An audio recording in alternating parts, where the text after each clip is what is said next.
Hello friends, welcome to my channel. আজকে আবার নতুন একটি ভিডিও নিয়ে এসেছি তোমাদের জন্য।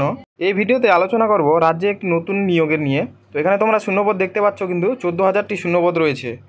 আর এখানে শিক্ষাগত যোগ্যতা কিন্তু সর্বনিম্ন অষ্টম শ্রেণী পাস হলেই হবে। তো চলো আলোচনা করি আজকের এই বিস্তারিত ভ্যাকেন্সি নিয়ে। তো তোমরা এখানে দেখতে পাচ্ছ, পুজোর আগে কিন্তু এটা দারুণ সুখবর রয়েছে তোমাদের জন্য। রাজ্যে যে সকল প্রার্থীরা এখনও অষ্টম শ্রেণী বা অষ্টম শ্রেণীর উপরে শিক্ষাগত যোগ্যতা রয়েছে, তাদের জন্য কিন্তু এটা বিশাল সুযোগ।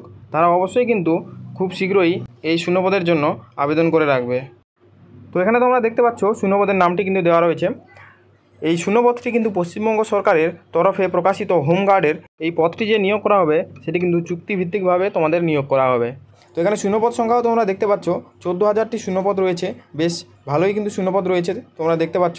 এবং মাসিক বেতন এখানে উল্লেখ করা রয়েছে, কিন্তু প্রতিদিনের যেটা বেতন হবে তোমাদের 626 টাকা করে কিন্তু বেতন রয়েছে। 626 টাকা করে প্রতিদিনের যদি বেতন হয়, তাহলে তোমরা দেখতেই পাচ্ছ এটা কিন্তু 14 থেকে 15,000 টাকা তোমাদের মাসিক বেতন হতে পারে। এরপর শিক্ষাগত যোগ্যতা তোমরা এখানে সব কিছু দেখতেই পাচ্ছ। শিক্ষাগত যোগ্যতা কিন্তু তোমাদের যে কোনো শিক্ষা প্রতিষ্ঠান থেকে ন্যূনতম অষ্টম শ্রেণী পাস হলেই হবে। এবং যারা মাধ্যমিক এবং উচ্চ মাধ্যমিক পাস করে রয়েছে, তাদেরও কিন্তু এই পদের জন্য যোগ্যতা সমান রয়েছে। এবং বয়সসীমার যদি কথা বলা হয়, তাহলে এখানে তোমরা দেখতে পাচ্ছ ন্যূনতম 18 বছর থেকে 40 বছর বয়স হলেই কিন্তু তোমরা এই পদের জন্য আবেদন করতে পারবে।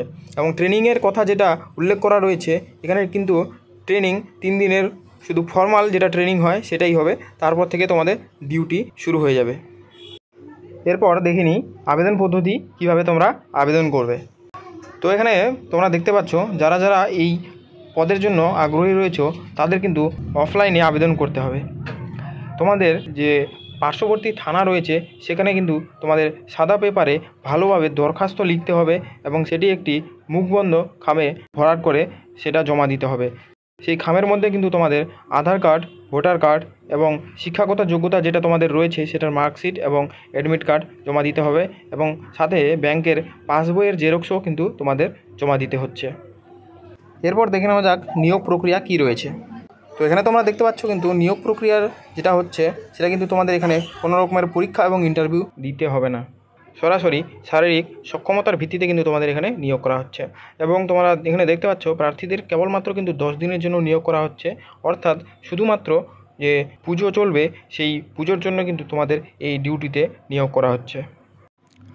তো বন্ধুরা, এই হচ্ছে সংক্ষেপ আলোচনা নতুন নোটিফিকেশন নিয়ে। তো তোমরা এই বিষয়ে যদি আরও কিছু জানতে চাও, তাহলে কিন্তু তোমাদের অবশ্যই পার্শ্ববর্তী থানায় গিয়ে যোগাযোগ করতে হবে।